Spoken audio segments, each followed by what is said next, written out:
Do you want to know how establishing a mindfulness practice can change your life? Are you curious how to set yourself up for success and how to increase your growth mindset? Join us on this episode. Welcome to Magical Mindset with Macarena Luz Bianchi, where we explore the magic of mindset, gratitude, and purposeful living.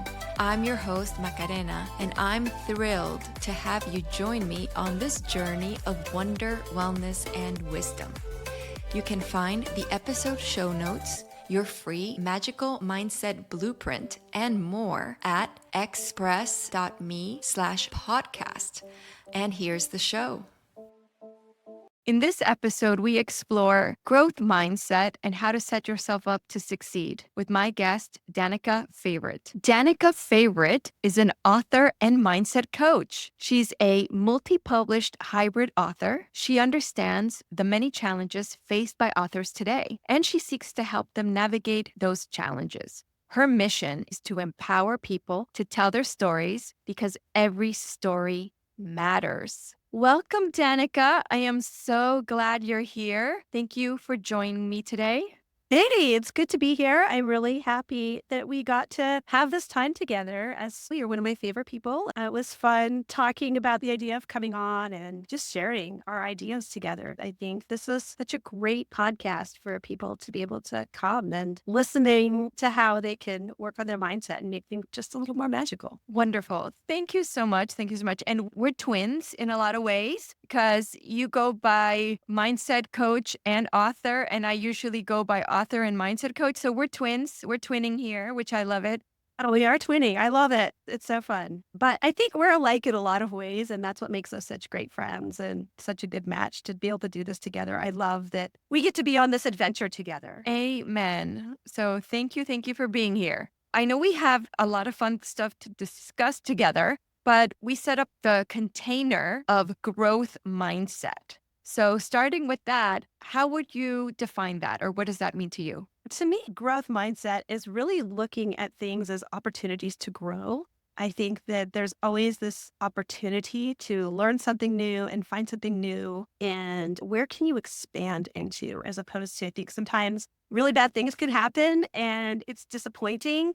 But then if you can just switch that mindset just a little bit and realize that, wait, is there an opportunity here? What can I learn from it? How can I grow? And really have that excitement about figuring out something new in your life and how that can make the world a little bit better. I love this. I love this. So one of the frameworks I have is called the theme park of life, where we look at life in a more lighthearted way. Like, how are we using our real estate, especially when we want to make changes and we're going through things. And then the other one is directing your life, which is using movie making mindset for personal development and retaking control of our own stories. So I know we're totally in the groove with those two things. And one of the things I've been talking a lot about lately, especially in my public speaking, is this idea that no one is spared the human experience. I think a lot of people suffer, including myself and my clients I see, is because we don't allow ourselves to be human. And part of that includes we all have to do the inner work,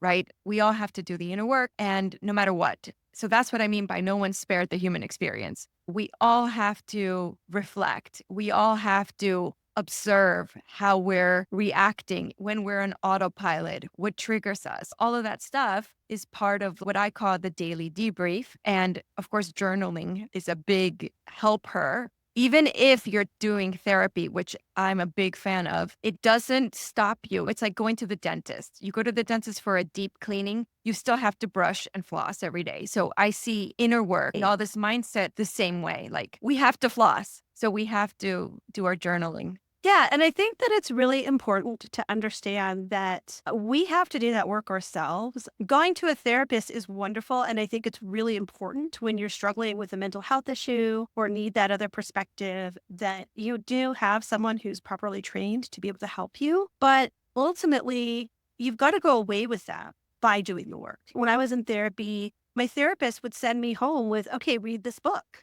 And if I didn't read the book, then I wasn't doing the work necessary to move forward in that therapy. And So it's really important not just reading the book, but then taking that book and saying, okay, what am I going to learn from this? And the books that come with reflection questions and journaling exercises, you got to do them because that's really where the value is taking that and seeing, okay, how do I apply this? And it's also valid to look at those books or look at that lesson and say, this isn't valid for me. It was just in a Facebook discussion with one of my good friends who was talking about this book and how she didn't relate to the book because of these different factors. And another friend chimed in and said, yes, I thought the same thing. But this next book by the author was actually fantastic. And really being able to pick apart why you agree or disagree with the concept and not just saying, oh, this is garbage, but okay, why do you feel that way? And what can I still learn from this? Because I think even those opposing viewpoints, we still learn something from them. And I think that is really part of that growth mindset is to say, okay,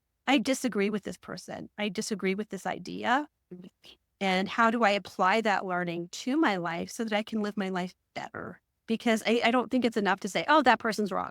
Okay, let's Let's stop unpack that. and really evaluate. Yeah. And I love the questions. It's all about asking questions, no matter at what level in this journey of life it is. And one of the questions I love, because agree, disagree, I believe everybody has great reasons for thinking what they think and saying what they say and doing what they do. So, what I try to look for is what is useful here? What is Yes. useful about this? It might not fit exactly into what I was expecting, but where's the gift in this information? Because I really think if you pick up a book and you read it, there is something valuable for you. And maybe it is to say, Right. I don't enjoy these types of books. That gives you learn so you can correct and continue because we're constantly looking out of the world and saying, yes, no, yes, no, more of this, less of that, right?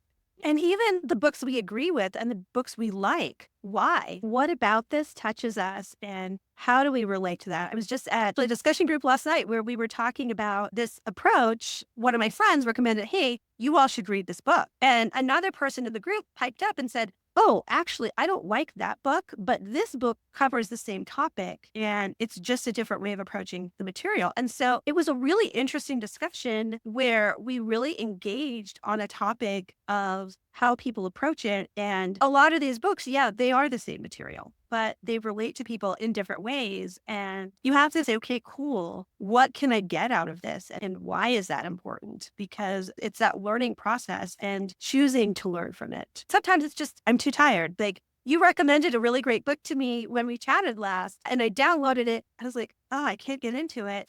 And then the next book I picked up, like everything that night, I just couldn't get into it. I'm like, okay, it's not the book, it's me. The timing. Sometimes it's timing. But yeah, I think so many people recommend things to us that if we go through the motions, it's our soul leading us in the right path. One of the things I did for this year, one of my themes, I love this because this really fits into your theme park idea, is that this is my year of yes. If I have the opportunity to do something new, try something new, experience something different, my answer is going to be yes. Now, obviously, let's not get crazy. I'm not going to do something that's going to be dangerous or whatever. But if it's to something that is unfamiliar and new to me, as long as we're talking safe things, I'm going to say yes. I'm going to try it because I don't know. And I took this from a friend of mine who is an author. Someone in this thing we were at asked her, what is your secret to success? And she said, I just walk through every open door and see where it leads me. Wow. And that's been the key to my successful career. And so I took that idea and I said, okay, I'm going to do that and apply it to my life.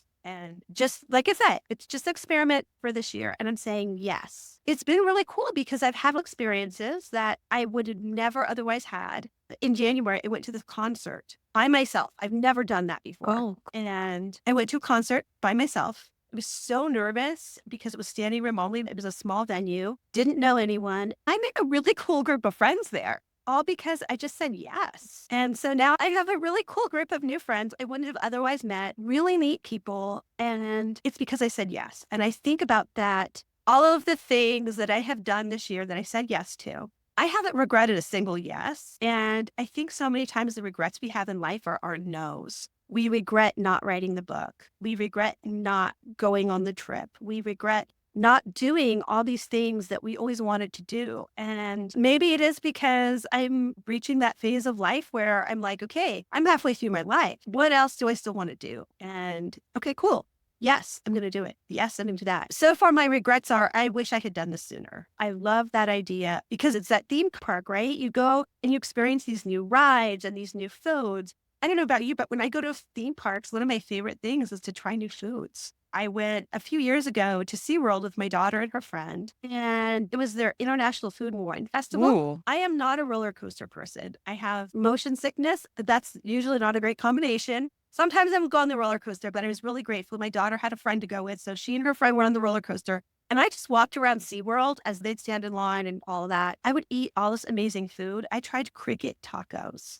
And I'm going to tell you guys, they were delicious. Because I was like, what's it going to hurt me? If I take a bite and it's disgusting, I spit it out, I'm done. But it was delicious and I went back for more. Wow. Whoa, whoa, whoa. I love this. One of the things you touched on is this idea that we're constantly expanding as humans. Sometimes people think we're here to learn lessons. And I shy away from that because that implies there's something wrong with us. And I don't think that's, in my experience, what life is all about. The sooner you can realize, hey, I'm here to express myself. How do I want to do this? The more things that open up to people. So that's one of the mindset things I talk about all the time. I like that idea a lot because I think even though I talk about, oh, we're expanding, we're learning, we're growing, and even with the idea of the growth mindset, you have to start from a place of, I am perfect exactly as I am. And you have to start from that place of loving and accepting yourself exactly where you're at. Because otherwise, that idea of growing and expanding, it's never going to be enough. And the whole point of growing and expanding is to be more of what you already are, to enjoy more of what you already have. And until you can be in that place of loving and accepting where you are and who you aren't going to get those valuable things from the growth and expansion because it's not going to feel like it's enough. Yes. So starting from a satisfied place, because I think that's the inner work that we talk about so much.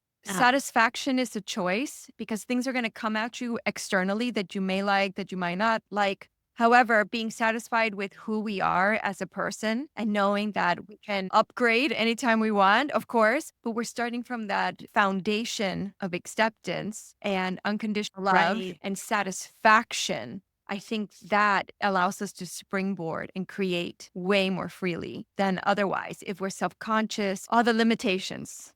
Yeah, and I think it helps you enjoy that adventure more and it helps you enjoy that theme park, as you will, to be able to say, okay, I'm going to be happy with myself no matter what happens. Like having the courage to go to that concert by myself and be okay with that. I'm going to have fun and enjoy the music, whether or not I am having whatever experience I'm having. And I think people are drawn to that feeling of satisfaction and that enjoyment because if I was sitting in there going, I'm not having fun because I'm not by myself. No, I'm going to be attracted to that and say, oh, I want to be heard, but I'm just there having a good time, not caring what everyone thought. And suddenly this group of people was like, hey, you look like you're by yourself, but you're having fun. You look like you're a fun person. Would you join us? It's like, yes. It's so funny. It's so interesting. I've had to do stuff by myself and I actually quite love it. It's funny. It reminds me of a few things. When I used to go to business trips with my husband, some people would be like, oh, per you, you're by yourself. I'm like, I love him. So I can actually create it Yeah. and do stuff. I've had lots of experience traveling by myself. I went to Thailand. When I was in grad school, I didn't have much money, but I had a ticket to go anywhere in the world. And I was like, I want to go to India. Ooh. My dad was like, you need to actually plan that a little better. But he'd just been in Thailand and he thought it's a wonderful, safe place. So I did. I went by myself to Thailand and it was amazing. And then I learned that when you're by yourself, it's so easy to meet people. If my husband and I are together, we're talking to each other. We don't have a need to be friends. Like our dogs provided this kind of community opportunity for us. Because of the dogs, strangers talk to us all the time and we talk to strangers all the time. But if it wasn't for that, they would be absolutely zero need to talk to anybody else. I think sometimes that's a disservice. So even if you are just with one other person, it is good to be open and available to what's possible. So that's another question I love to ask. What is possible here? I like that a lot too. And it's so funny because now I'm like, I want to go to Thailand. It's actually on my list of places I want to go. But you mentioned that travel by yourself. I'm getting ready to go to Europe for almost a month by myself, going for work. This will be my fourth trip to Budapest for work. And my coworkers are always surprised at how well I know Budapest. But when I first went there, I didn't know anybody. I hadn't even met my coworkers yet. I just explored and had adventures. Last time I was there, people were like, oh, yeah, we want to go to this thing. And my coworkers from outside of Budapest were like, oh, yeah, I don't know how to get there. I'm like, oh, I do. Come on, the metro is this way. And they were like, wow, you're the American here. I'm like, yeah, let's have an adventure. And it was just because I wasn't afraid to go and explore. And so now here I am going back for the fourth time. It's like a second home. After that, I'm going to go to Vienna. I'm actually meeting up with a writer there, so that will be fun. But then I'm going to Croatia for 5 days by myself. I don't know what I'm going to do. I have some ideas, but I'm just excited for the adventure. And everyone's, aren't you afraid to go by yourself? I'm like, why?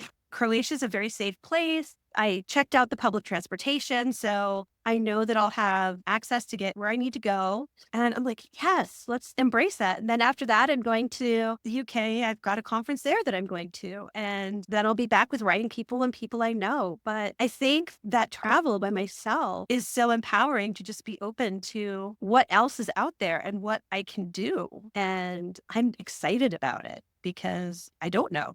And again, it is the possibility and being open to saying, I have no plans other than like the set dates that I have to be certain places for conferences or work or whatever, but to just be open and say, yes, I get to do this. That's exciting. I think there's a lot of freedom in that. I usually tend to be so overscheduled, which I used to love it. I used to love planning and scheduling in my personal life, in trips, when I worked as a filmmaker, all that stuff. I loved like scheduling gives me a false sense of security and control. But I realized what I really love is being able to free flow. And I've had wonderful opportunities. I've done a bunch of traveling by myself, but sometimes you're traveling with someone, but then you've got different things going on. Like my husband had to go to a conference. I would have writing days, which were great. And then I had the most magical time. So many places have had the most magical time. We saw each other in New Orleans, and I had one of those beautiful magic days where I just wandered around and it was perfection beyond perfection. I walked into the perfect coffee shops, into the perfect stores. I'm not a shopper, but I do love when things are unique and different. And New Orleans provided that. It was really the most magical, I don't know, maybe 4 hours of just wandering around. It was magnificent. I got to do that in Amsterdam and it was magical beyond magical.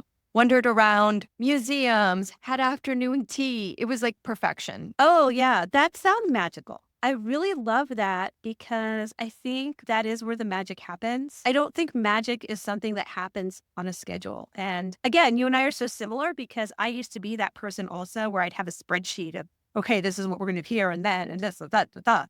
And I had great trips and I have great memories of those trips. I can remember one trip when I went to England and I was so disappointed because it was my first time there. I had this whole dream of what was going to happen. And guess what? It didn't happen according to my spreadsheet. And I was so disappointed. And then I contrast that with my last trip where I met a friend there. It was somebody that I knew from online and we met up. And he introduced me to his family, and his family took me on a tour of London from the perspective of people who had spent their entire lives living in London.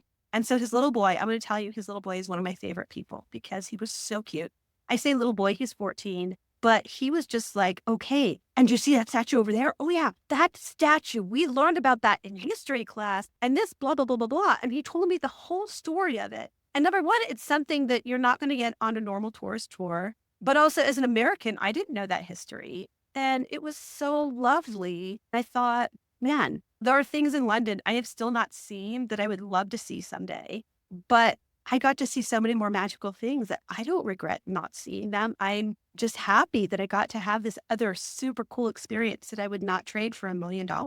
And you touched upon it. It was the stories, because every place has a story. We need the context to understand. When we travel, we all love history. And my husband and my stepson, for example, the last time we were together, I have two stepboys, but one of them is in college, so he rarely travels with us. I think we're all going to travel this summer, which is going to be really exciting. But we all like are approaching it differently. This is usually our experience where the tour guide, the historian is like, this was awesome. They're like, thank you. You guys were so interested. And we each asked different questions about the situation that he said, all tours are good, but this was exceptional. And it was like, oh, It was the same for us. And that's what we bring to it, that curiosity and willingness to learn. And from understanding our bias, we're coming to this from this. So it's really fascinating to hear your side of it. I love that about history and traveling and talking to people, locals, and the food and all those wonderful things that are absolutely wonderful and memorable because of the stories and the stories we create together. So I know story is really important for you and as an author and not just that, but as a coach. So when did you realize that stories were your jam?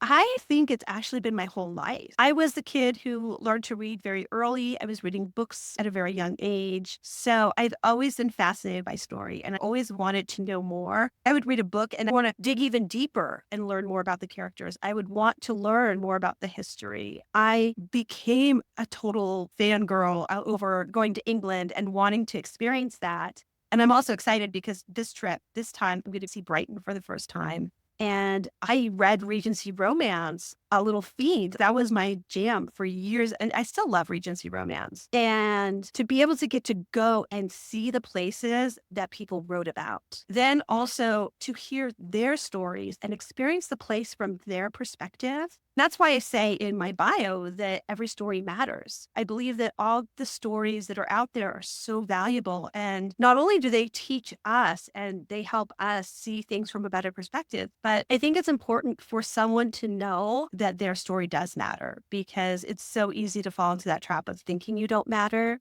And so to have that experience where you've touched someone's life, even in just a small way, like you were talking about the tour guide, I've had that memorable tour guide as well, where the tour guide did something really special. I was in Wales one time and the tour guide, his name was Tony. Tony and I had a fantastic conversation and I got to hear his life story. And at the very end of the tour, he was like, I want you to come back. I said, oh, I want to come back. I still haven't made it back to Wales. But he even gave me a Welsh English dictionary out of his backpack. He opened his backpack and he pulled out this dictionary and said, I want you to have this. And that's one of my most treasured possessions because it was this man that I had encountered in his story and how touching that was to me. And I think that is how we make the world better and how we help each other. That to me is so powerful. And that's what makes visiting these places so impactful. And I'm going to say, I want to visit somewhere with you. I know we had a great experience in New Orleans, but I'm like, okay, now that I know she and I have that same travel vibe, we need a trip together.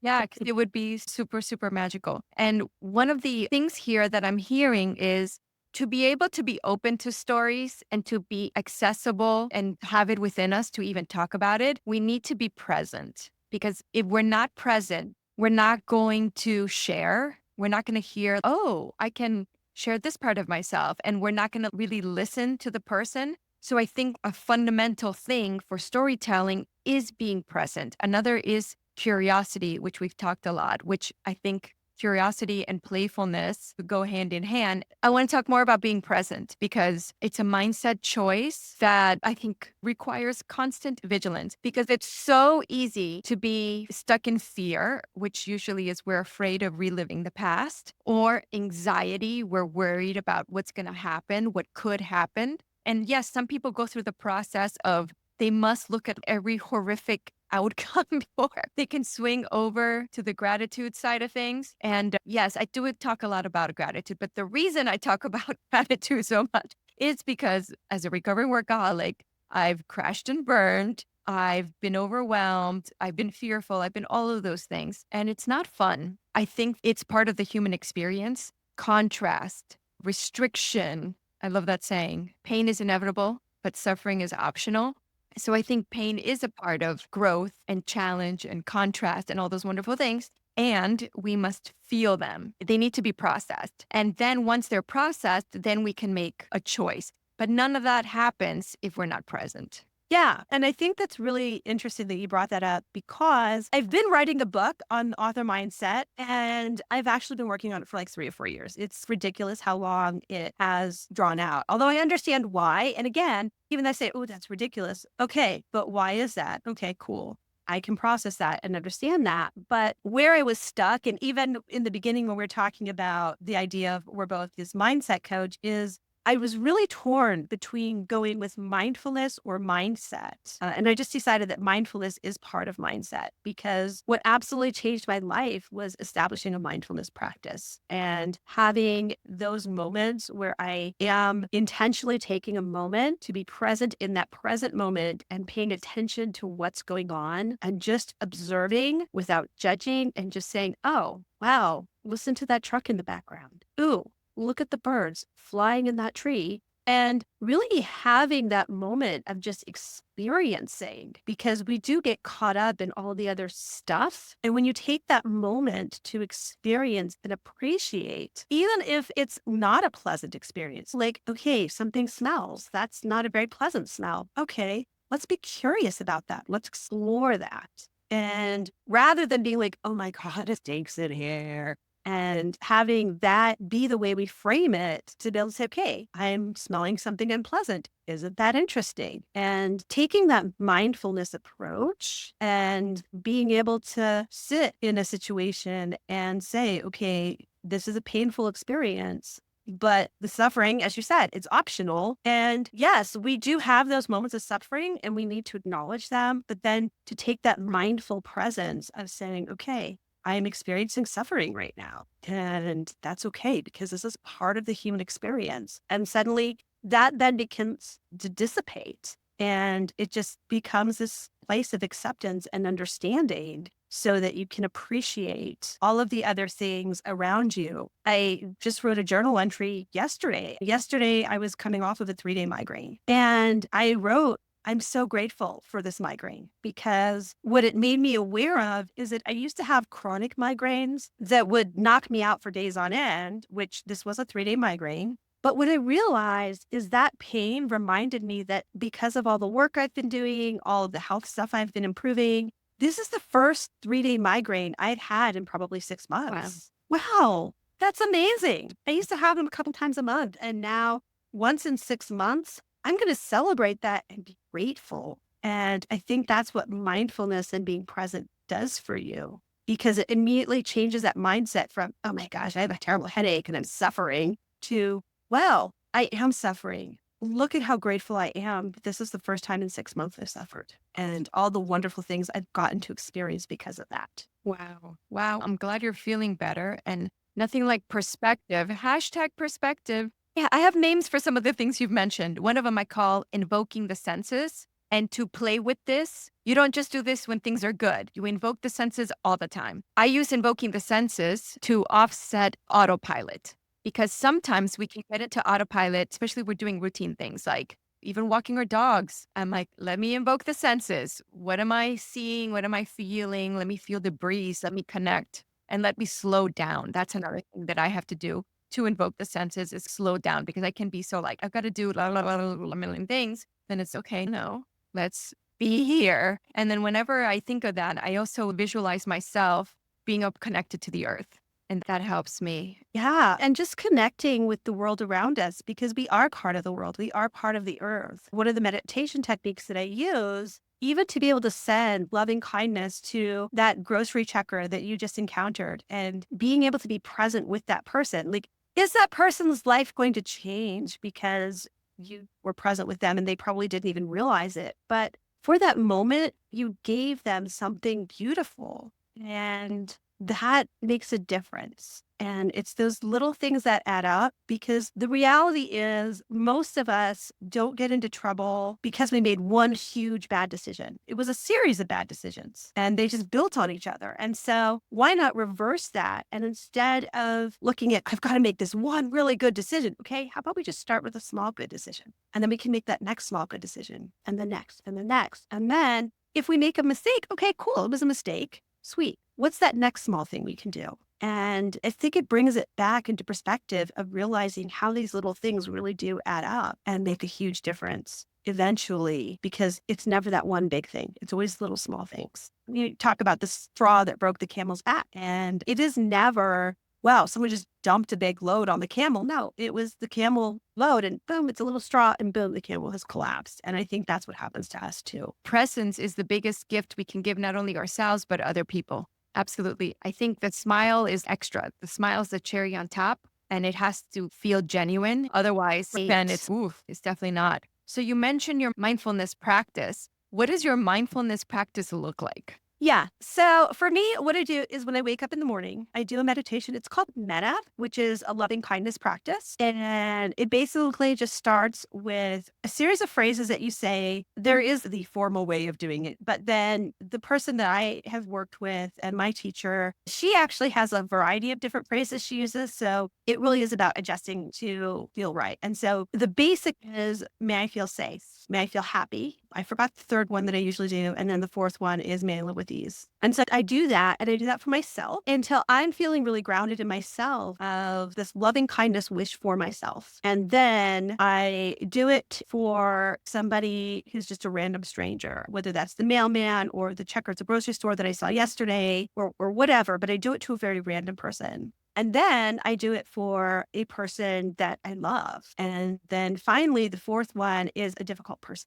And when you start this practice, obviously you don't want to do your world's worst enemy, but maybe it's the guy who cut you off in traffic yesterday. And you just send them that loving kindness. Then I do a series of just breath work exercises, just some breathing exercises to get me focused in my breath and my body. And that's what I do before I get out of bed. Nice. And then I go about my day. And again, whenever I'm in that moment of things aren't going well or stuck in traffic, I do this a lot in traffic, actually. I do the meditation in traffic a lot because I have a tendency to get a little road ragey. And I do use a lot of bad language. I used to joke that my kids learned all their bad words by being with me in the car during rush hour. So for me, it helps calm my nervous system to just be able to, okay, I'm going to take a few breaths and just send loving kindness to that person who just cut you off. Because were they sitting there thinking, oh, Danica's a horrible person, I'm going to cut them off and ruin their day? No, they're not thinking that. They're thinking their day is not going well. They're in a hurry to get somewhere. And so they need this to be able to do whatever they're doing. I'm not perfect at it because I still, like I said, I will yell at the jerks in traffic, but it makes it easier. So I go throughout my day. And then at the end of the day, again, before I go to bed, I'm going to do some journaling. I do gratitude. I have a gratitude journal that I use every night. Another thing we have in common is the gratitude journal, maybe a little journaling. And then again, just going back to that meta. And I usually do fall asleep doing some level of that, either gratitude practice or loving kindness practice, and just sending that loving kindness to myself. I do think it's very important to have that loving kindness to yourself because I think we are the meanest to ourselves. So just giving yourself that love and grace that maybe you haven't gotten throughout the day. At the end of the day, you just give yourself the love. Wow, I love that because it sounds like a very worthwhile, unconditionally self loving ritual that I'm sure beginning is Yes. weird, but the more you practice, the more natural it becomes. And I think that's where the power is because you do it so much that you can access it on command when you need it, right? Yes. Yeah, absolutely. And again, the thing is, if you're having a difficult moment, you can immediately drop into that space and be like, okay, let me center myself with my breath. I think breath work is so important. And that practice of deep breathing and really giving yourself good breaths, that moves a lot of energy. You give yourself those deep breaths, and then you're like, okay, cool, let me give myself some love. And maybe you had a really difficult moment. Again, I use the traffic example a lot because I have a lot of traffic. I know you probably do too, where you're at in Miami, but to just be able to say, okay, this is something that I can do for myself to care for myself. It reminds me of the idea. I don't know if you're familiar with the book, The Four Agreements, I love the four agreement. but that is a book I really love. And one of the things to always remember is it's not personal. And so that guy that cut you off in traffic, it isn't personal. So just be like, okay, this isn't personal. I'm going to send him love for whatever he's at because the truth is he's probably acting like a jerk in traffic because again, as I was just saying, he's got other stuff going on. He's in a hurry to get somewhere. Just send that love. If he's doing the best he can with what he has. And then when we remember that, that's the fourth agreement, always do your Yeah. best. And to remember that everybody's doing their best. If we apply that, I love the Yes. four agreements. I think it was a game changer book for me. I think it helps rewire our mindsets and deal with this whole matrix idea world. And also how to rewire the things that were put upon us, all the agreements that were forced upon us through culture, family, society, whatever. This allows us to decide which agreements do we actually want to keep. I love them. It's be impeccable with your word. And in my coaching, I'm a bit of, I can't have people talk poorly about themselves.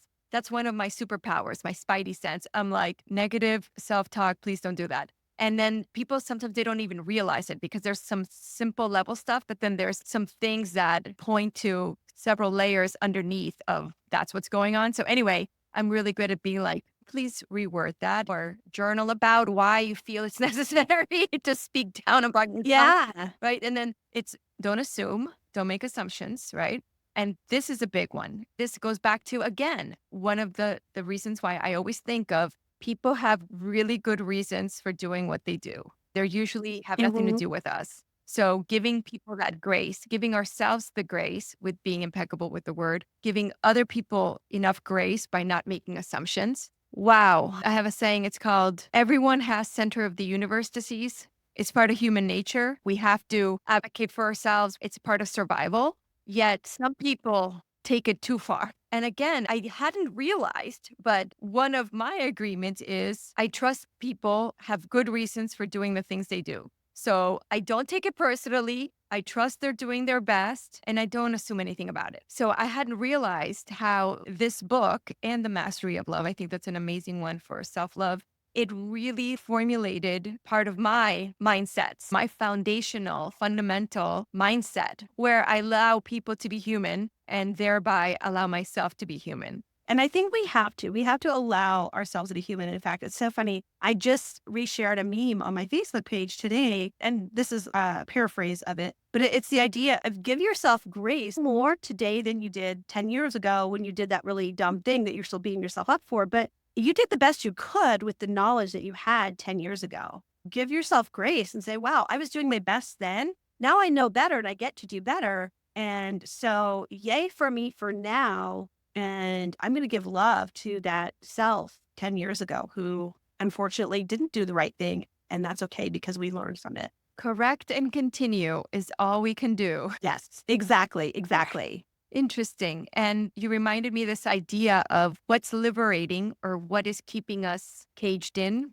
I like thinking about that. And it reminds me there's a song by Pink Floyd, Wish You Were Here. There's a great line that I love. I find it so poetic. Did you exchange a welcome part in the war for a lead role in a cage? So poetic. Oh my God. And then there's another part of that song that says, oh, do you think you can tell heaven from hell? Blue skies from pain? Can you tell a green field from a cold steel rail? A smile from a veil? Do you think you can tell? Oh my God. So thank you for Pink Floyd for being so poetic and allowing me every time I hear that song to be like, how do I know? How do we know if we're being present? And I think that's what the mindfulness exercises provide for us. So I love that you have an ongoing practice that allows you to self regulate. I think that is so important. Yeah, I think that it's a really important thing for us to just take that time to go inside. The reason I like the meta meditation personally is because I've spent years, oh, meditate, meditate. And I am a terrible meditator when you just say, oh, yeah, go meditate. But if I have that framework and that structure to be able to say, have that thing of those emotions to share and to really focus on and send that out, I think that's really for me a way to be focused and not feel like I'm scattered everywhere. If I'm not doing that, then to even be able to do what you were talking about of looking at all the senses and just having a moment where you just stop and say, okay, what is each of my senses experiencing? Because just that pause gives your whole nervous system a chance to just relax instead of always being on, on, on, on. If it's just such a good thing to do for your body and for your mind and for your spirit, because even things like your body and your health and your blood pressure, even like that just calms it down. Yeah, the breath work is magical that way. And I also try to ask myself, once I go through the senses, is what's on my mind? What am I thinking? What am I feeling? And then I also like to ask myself more of a supernatural one, a metaphysical one. What am I sensing? What else am I sensing? Because I think we've talked about this before with the Wonder Wellness Wisdom. That's the lighthearted living formula. Those are the next phase of mind, body, and spirit, the full expression of those. The senses are a good way to be present, but then we want to address all parts of ourselves. Yeah. Absolutely. And the thing I like to add to that as well is to ask myself, is there something I need right now? Because one of the things that I learned long ago when you're dealing with an emotional situation, especially I remember when my children were small, is this idea of halt. Are you hungry, angry, lonely, or tired? So when my kids would be having a meltdown, when they're really tired and go through that. And what I realized is we still need that when we have those moments of pause to say, okay, is there anything in this moment that I need? Do I need some water? Do I need to eat something? Do I need a human connection? Do I have an emotion I need to work with? Do I need to take some more breaths? And do I need to move my body? Because I don't know about you, but I spend most of my day at the computer. And wow, feeling this, okay, wow, have I gone out and moved my body today? That's a new rule I have for myself is I have to leave my house every day, which for me, working from home, I don't have to leave my house every day. But if I make myself go out, and that's going to walking to the mailbox counts, by the way, but I'm physically leaving my home, I'm going out into the world, I'm experiencing the world. And then, of course, that component of did I move my body today? And I'm not a big exercise person. I hate exercise. I hate running, but I also recognize that my body was created to move. And so, what is a movement I can do to feel good? I love yoga. For me, that's maybe going to yoga. Or today, I'm not going to be able to go to my yoga class. Instead, I have my yoga mat in my bedroom and I'm going to make sure that I do just a few poses. For me, it's not an official, this is the pose, but I have a really fantastic yoga teacher who's okay. So let's figure out in that pose how we're going to move our body and make our body feel good. It doesn't have to be a lot. Even just 5 minutes a day is going to benefit you. But again, that check in to say, okay, have I done these things that are good for me, for my body, my mind, my spirit? And even like you said, that connection with the spirit, whatever your spiritual practice is and whatever spiritual thing you believe in, to just say, boom, I'm going to have a moment to check in with that spiritually and realize that I am connected to something greater than myself. I love it. I love it. I love it. I love it. I'm a big fan of yoga, and every day I do at least one sun salutation, at least in the morning, and I foam roll because I realized without it, like during the break, I was like, "Oh, I'm on vacation," and I didn't do it, and I pulled a rib. I pulled the rib out, and it is so painful, and it's so weird because you feel like you can't breathe. And I was like, "Oh." So all this reminds me. I read a fantastic book. It's called Built to Move. So there's a difference between mobility and exercise, which I recently learned. And it's fantastic because it talks about how we're built to move. And some of us forget that because of our life sedentary. So it has been wonderful. And it's been a game changer as being aware of, oh, I do want to squat for no reason. Or before when I used to be like, oh, I have to bend down to get a dog toy. Now I'm like, yes, it's a squat. I get to squat today. Yeah, I love that you start your day with the sun salutation because I used to do that as well. And I took that out and I'm like, ooh, I'm going to add that back in because I actually start my day with cat cow. And I'm like, ooh, cat cow and sun salutation? That would be fantastic. I love that you said it's just one because I think that when people hear, oh, I have a yoga practice or you need a yoga practice, they think, because like I said, usually Tuesdays I have an hour-long yoga class I like to go to and I miss it about half the time. But I think we think yoga practice, oh, I don't have an hour a day to spend on yoga. One sun salutation, that's less than a couple minutes. Like it's just fast. And to just honor your body with a quick little thing is so much better than nothing. Well, I don't have time to do the big full routine. I love on YouTube yoga with Adrienne. She's fantastic. And sometimes I don't have time. She's got really even like 10, 15-minute videos sometimes. I don't even feel like I have that. But to say I can do one pose and that just changes everything. So when I said, oh, yeah, I can add one sun salutation, I'm like, ooh, game changer because I miss having that in my practice. And that takes so little time. That's what I learned from Atomic Habits, that it doesn't have to be all or nothing. A little is better than none. You do what you can. As long as you're not beating yourself up about it, I think that's the key. And then it builds on each other because once you take out the mat, it's rare that I do only one. I usually do three or whatever or more. It depends. But I look at time like an accordion. Would I like to get up earlier to do all the things I want to do before my day starts? You bet. However, I have to prioritize sleep. So I figured out I don't have to be all or nothing, which I had those tendencies, or boy, did I have those tendencies. And it just feels so much better. And then we work out together as a family. We all go strength train at the gym, but sometimes it doesn't happen, or we try to go 4 times a week, and that's fluid with everybody's schedules. But no matter what, I give myself that morning sun salutation and then at least I foam roll before bed because otherwise I would have to go to the chiropractor every week. And yeah, because we write, I do my best not to leave my home. You've got things about wanting to leave the home. I'm like, do not leave the home between 9 a.m. and 12, Monday through Thursday. That's like my focused writing group, author group. And we show up and we do whatever work needs to get done. But so I can walk before, I can walk after, but not during. And that has made a big change. One of the things I learned during the pandemic was how much time was wasted running around. Like, whoa, whoa, whoa. So I streamlined all of that. Thank goodness. Yeah, I did the same thing. I did this prior to the pandemic because I had kids who were involved in millions of activities and I was constantly racing. What I learned to do is batch my errands and my activities. I do go to the chiropractor once a week, which is Monday. So every Monday, I'm like, okay, I'm going to already be out for the chiropractor. What errands are on my way to and from the chiropractor? Then I batch that the rest of the week. I don't have to sit there. And usually Monday afternoon on my way home from the chiropractor, I go to the grocery store for the week. And that way I have that freedom the rest of the week. I'm not sitting there going, oh, I have no groceries. I bought them all on Monday. It just makes my life easier because, again, I then have that room to expand and do the things I really love rather than every day, oh, I'm out of this. Oh, I'm out of that. Oh, I've got to go to the grocery store again. No, I have those pieces of time that are reserved for those things.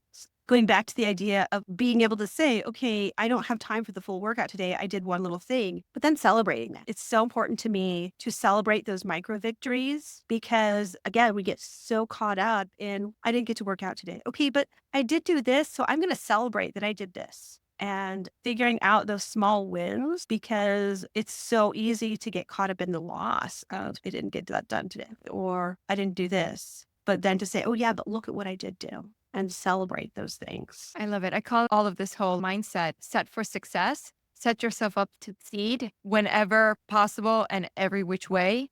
Because so many times by not observing what we're doing, again, consequence of the autopilot. When we're in autopilot, it's not the best use of our time. We're running around like crazy.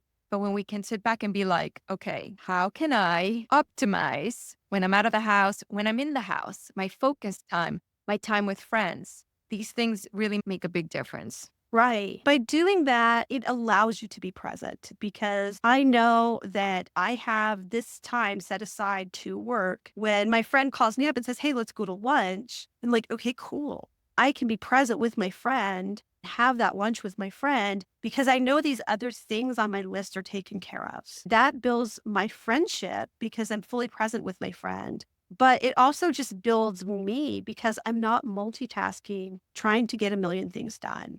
And that's so valuable because there's so many studies coming out now that says multitasking is actually super harmful for you. So when you're able to realize that, okay, that's not giving me what I need, cool. I can now say, I'm putting these tasks together. I'm doing this task now, and then it's done. I don't do it anymore. And this was mostly for writing. It was called the Pomodoro technique, where you write for 25 minutes, you take a 5-minute break. You write for 20 minutes, you take a 5-minute break. And then after so many Pomodoros, you take a 30-minute break. I used to really love that. I'm out of that rhythm right now, but it is still that same kind of concept of saying, okay, I am doing this task for X amount of time, then I'm done. This is the time I'm devoting to it. If it doesn't get done, that's okay because I did something. And rather than stressing, oh, this is too big to start. Okay, cool. I know I have 30 minutes. I'm going to work on this for 30 minutes and then I'm done. And it may not be finished, but it's certainly further along than it was when I was sitting here stressing about, oh my gosh, I don't have time to do this. I love it. Yeah, I use that. I do it also for, it's not always writing sprints, but I call it focused sprints. I discovered that in author getaway. It was amazing because I was like, I don't know if I can do that. Because whenever I used to do that before, I'd just be like, the 20 minutes would go off or the 25 minutes, I'd be like, and so it took me being in community and doing it with a group to realize how effective it is. Because when we're together, we're chit chatting and then it's no, we can focus. And I got more done in like a few sprints than in a month once. And it was just so illuminating and eye opening of what's possible when we allow and give the time. And I think part of this whole idea of the growth mindset is how do I set myself up to win? How do I not judge myself into a corner or into a limitation? How can I accept who I am and allow myself to thrive and flourish no matter what is going on in any and all circumstances? Yeah. And I love that too, because I think that we can't control the stuff that happens in our lives. There's just so much that happens that we have no control of. And we make ourselves crazy when we try to control it. And for me, what's really important, and I do want to say this, is that we have our own processes and we have to learn to love ourselves in that process. I think that is part of that growth mindset of saying, this works for me, this doesn't work for me. Like I was saying before, I used that Pomodoro method and it stopped working for me. But now listening to you, I'm like, I used to be really productive when I got together with my writing friends one day a week. And we had, again, that morning where we would write together. I'm like, I wonder if I should start doing that again. And what you were saying about that group encouraging you to get all that stuff done, and like, maybe I should consider it because it works for some people, it doesn't work for other people, and that's okay. But finding that rhythm that works for you. And like I said, for me, that rhythm of the meditation and the mindfulness and doing my yoga pose, I'm going to add a new pose that works for me. But some people that doesn't work for, and that's okay. But find that rhythm that works for you and find those things that can make you a little more efficient and effective. So maybe you're not like me, you don't have that. I go to the chiropractor once a week. So I batch all my errands with going to the chiropractor that one day a week. So the rest of my days are free to not run errands. But figure out what kind of system would work for you and how that's going to change through your life. Like I said before, when my kids were small, it was a totally different rhythm because I was racing between this lesson and that practice and this activity and that. And I don't have that anymore. My kids are grown. And so I get to now have a different rhythm. That's part of that growth mindset of understanding that our rhythms and our seasons of life change, and that's okay, and to be flexible with that and to say, this thing that used to always work for me doesn't work anymore. What should I do instead? And be willing to move with that rather than stuck in, but this is how I always do it. No, give yourself some grace to say, seasons change. My life has seasons. I can change with those seasons and do things a little differently. And it's okay. I love that. I love the rhythm, the idea of finding your rhythm because everybody's unique and everybody has to figure it out and we can play to it doesn't have to be a negative experience to find your rhythm. It's like a different dance. Do you prefer this music versus that music? I love that. And then there's different rhythms. There's daily rhythms, there's weekly rhythms, monthly, seasonal, etc. And figuring out how to use that because I think one of the other mistakes we make is by not accepting that we're human, we think things don't change. Everything is constantly changing and everything is in motion nonstop. So by connecting and using rhythms as guideposts and markers for personal development, it helps me personally, and I've seen it with my clients, it really helps us to feel like we are a part of something else, something bigger, something, a natural world. And I think it gives you that sense, having that grace for the rhythm. Like I know what my ideal day looks like. Ideally, I'm going to wake up, I'm going to do my meditation, I'm going to get out of bed, I'm going to do a couple of yoga poses, I'm going to brush my teeth, and then I'm going to have some quiet time with my journal and get a little work done and have some breakfast. And I know what that ideal breakfast would look like. And then go into what I would do in the morning and then my lunch and then my afternoon and my evening. And then how my evening routine for winding down and quiet down and look what that does. But I'll be honest, that maybe happens 2 or 3 times a month because life is messy and life changes. Yeah. But then to roll with that and say, okay, this isn't my ideal day, but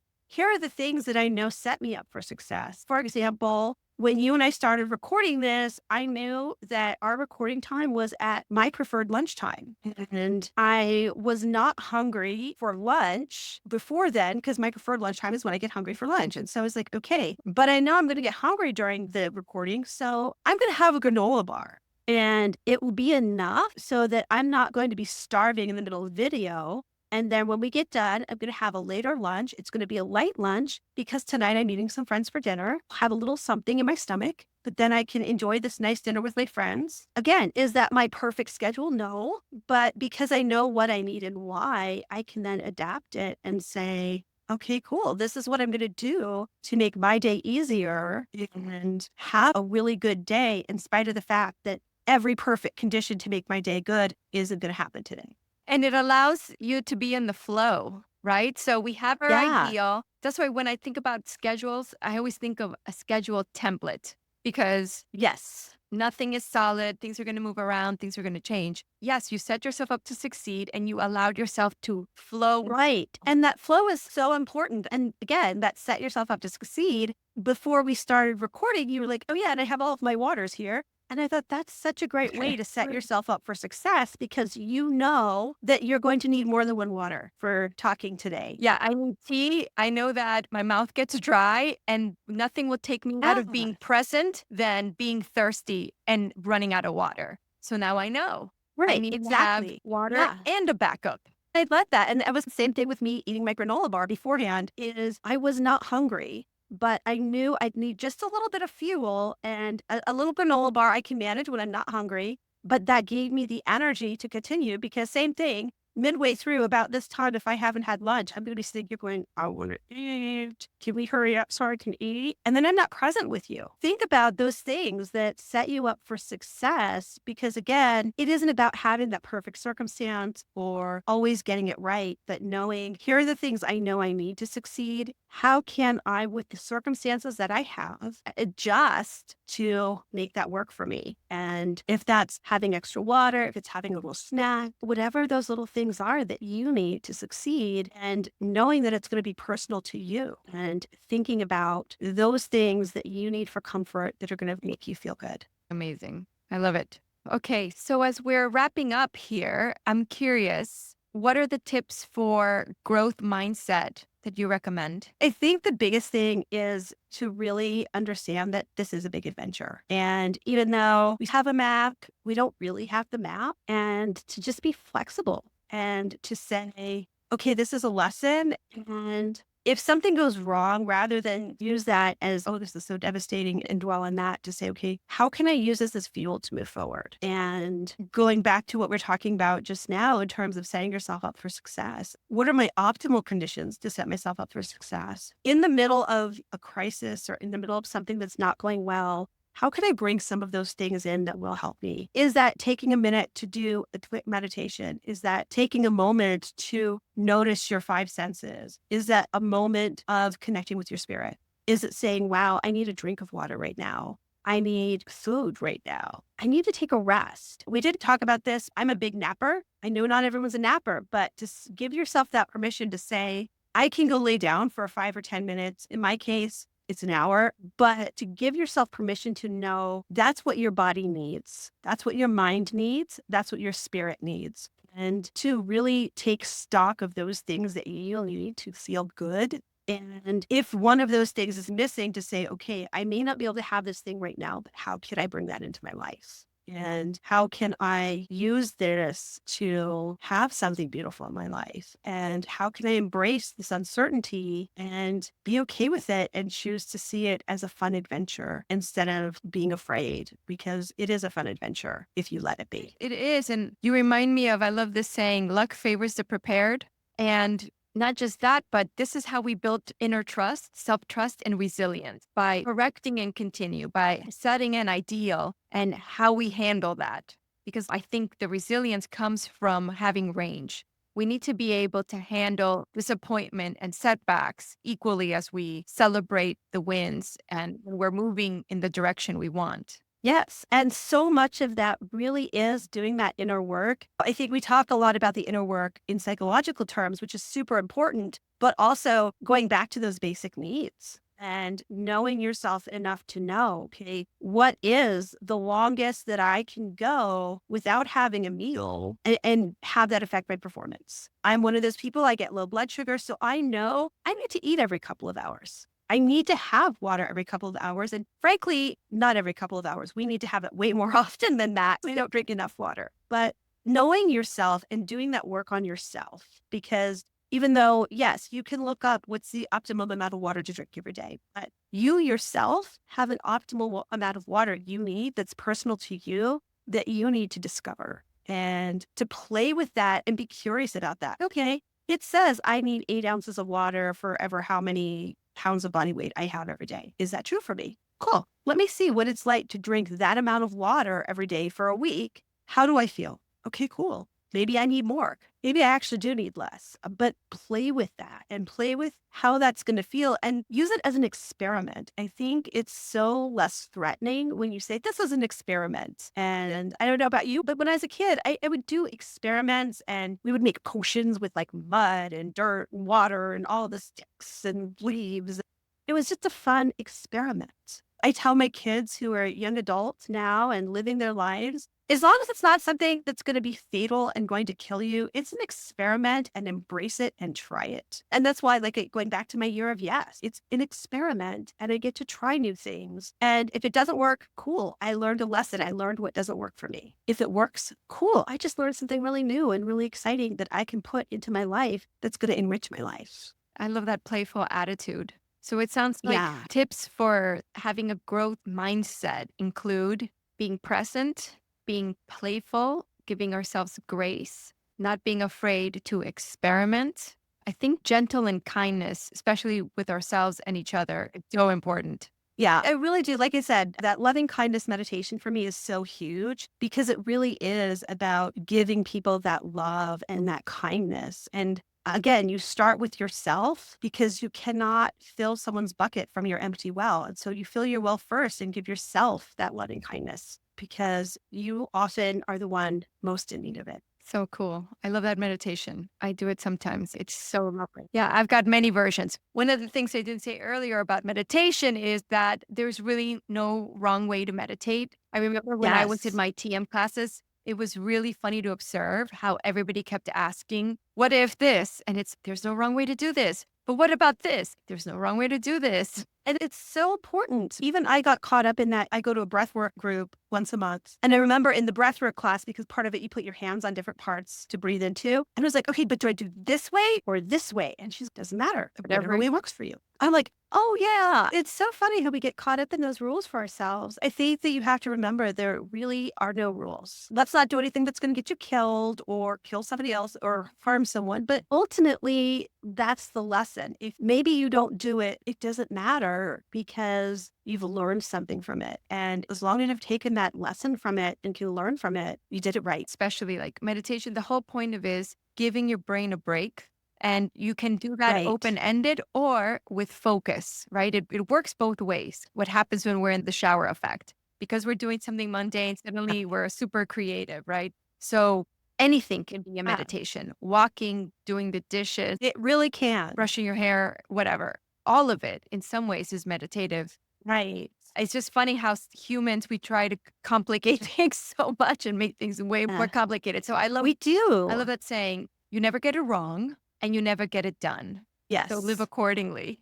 Yeah, exactly. And I think for me, it's really about giving that grace to yourself and saying, hey, I just meditated. Maybe I didn't do it right, but there isn't a right or wrong way, as we just said, but you've just given yourself a gift. And to say, hey, I gave a gift to myself today, and that's enough. And to embrace that. And giving yourself that gift, no matter how long, if it's 3 minutes, 30 seconds is better than not at all. Zero times anything is zero. Yeah, and even though I said I have my meditation practice I do at when I first wake up and when I go to bed, it's not some of these gurus who are like, I do 30 minutes of it.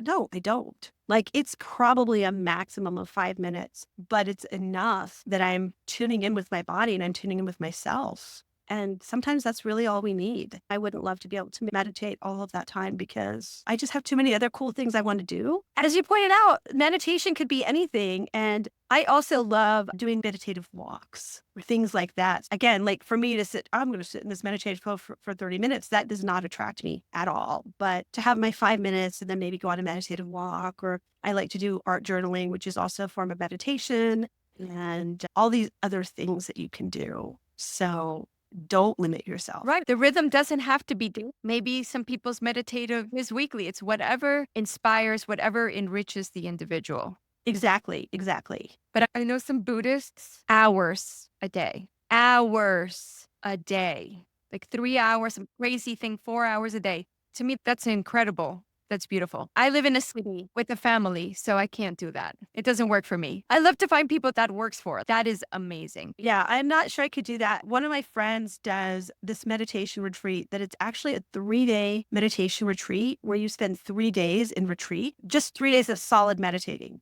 And holy cow, I don't know that I would have the fortitude to do that. And now that I'm on this adventure of life and realizing, hey, it is an adventure, at some point I probably will try it just to see if I can do it. I could do Maybe that. I will. Maybe I I won't. could, yeah, I can moonlight Yeah. anything. Oh, yeah. My friends have done stuff where they don't speak for 10 days. And my two friends that have done that are like huge talkers. So it was like incredible. But yeah, I can go travel. I can do 3 days of anything. I could do an hour of anything. I could do 3 days of anything, especially not at home. The hard part is at home because there's too many distractions here. But if I'm on someplace, retreat time is the best time.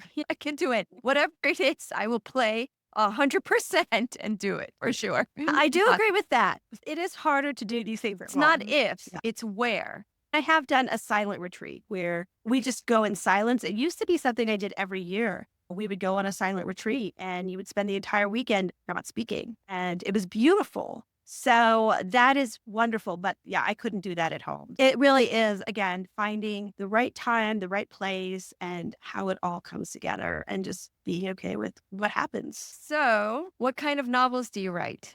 Okay, I write romance. Right now, I am writing Christian romance, but I am definitely doing some other fun stuff under a pen name just to go out and have fun with it. Yeah. But primarily romance. And again, I'm working on a mindfulness mindset book that I will eventually have finished. What I think is probably going to happen is when I finish, it's going to be like 5 or 6 books where it was. I know that sadly or gratefully, I know that rhythm.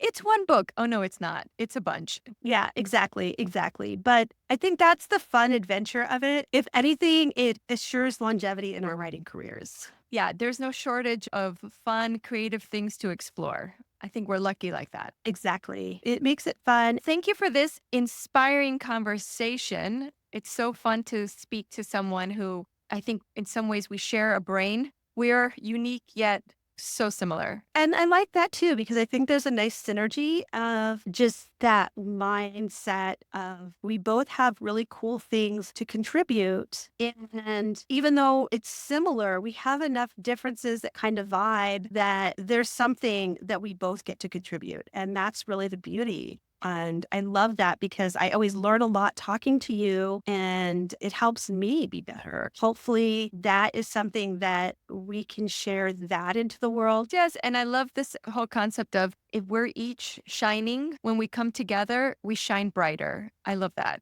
So right now, tell me about your coaching. So you work only with authors or with other types of humans? Primarily authors, but I'm very open to working with other types of humans. I work with a lot of people just in general because the story thing is my jam. But yeah, I work with pretty much anyone. Again, the whole target market thing, focusing on authors, but just that idea of looking at how your story can contribute to the world. You think of that in terms of authors who like are writing a story and putting that out there. But I do think even if you don't have a book in you, you still have your story.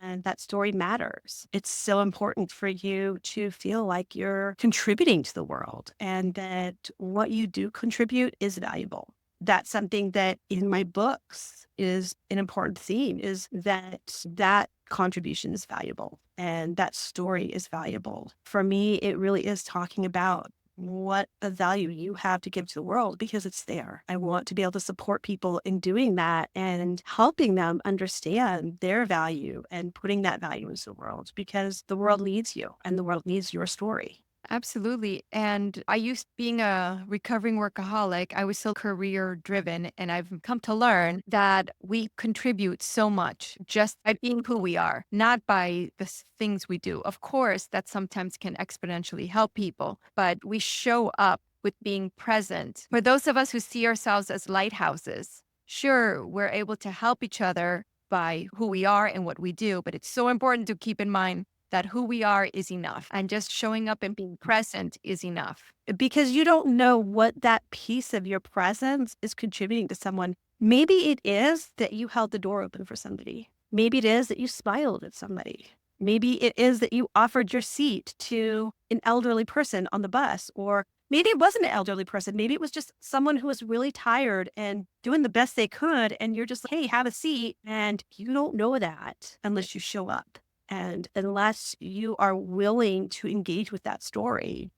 Notice those things around you. That's the challenge. The beauty of this human experience that we have is we are experiencing it together. And we can choose whether or not that experience is something that we are helping and contributing to, or if we're just totally oblivious to it. And the more we engage with that, the better that world is going to be. Beautiful. You just said a key word, together, doing stuff together. That's come to my attention recently, that community is such a big, important part of my process that I really was not recognizing. I just took it for granted. Thank you for doing this with me, and thank you for being a part of my community. No, absolutely. And thank you for being part of my community. As I told you privately, having you in my community and the community that we're part of has been so powerful and impactful to me that I'm just so grateful to you and to all the community surrounding me. I think when you are given that kind of gift from someone else, you want to share that gift with the world. And so that's what I'm doing, sharing those beautiful things in that beautiful community that has been shared with me. I want to give that to others. That is beautiful. What a wonderful way to end. Thank you, Danica Favorite. I really appreciate you and all your contributions.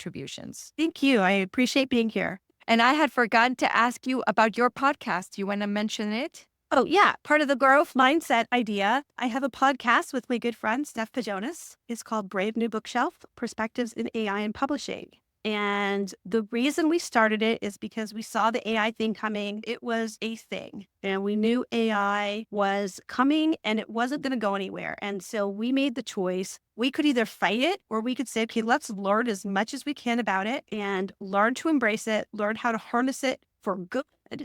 And what can we do with AI? We started that learning process and then we started a podcast. And we bring in authors to come in as guests, and they get to tell us how they're using it. Some people are using it for art. Some people are using it for writing. Some people say, nope, we don't want to use it for those two things. We're going to use it for marketing. Some people are using it to make their lives more efficient. It really is cool to see all the different ways people can use it and learn. I'm excited because we're going to have you as a guest and just really understanding that there is no one size fits all. I love that idea of just what can we learn? How can we apply it? What's for me? What's not for me? At the end of the day, we get to make that choice for ourselves and it's okay. So hopefully we can be a really good support for people who are choosing to say, I don't know what this AI thing is about, but I'm going to learn. Beautifully said. So I think we got it, but oh my God, thank you so much. Thank you. This was wonderful. Thank you so much. I really appreciate your time. All right. Take care. Wow, what a journey we've been on together. I hope this episode has left you feeling inspired, empowered, and ready to embrace the magic in your life.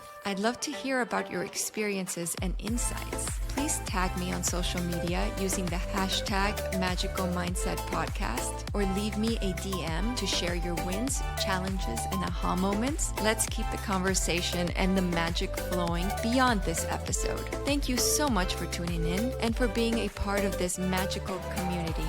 Until next time, keep shining your light and embracing the wonder of each day. You got this.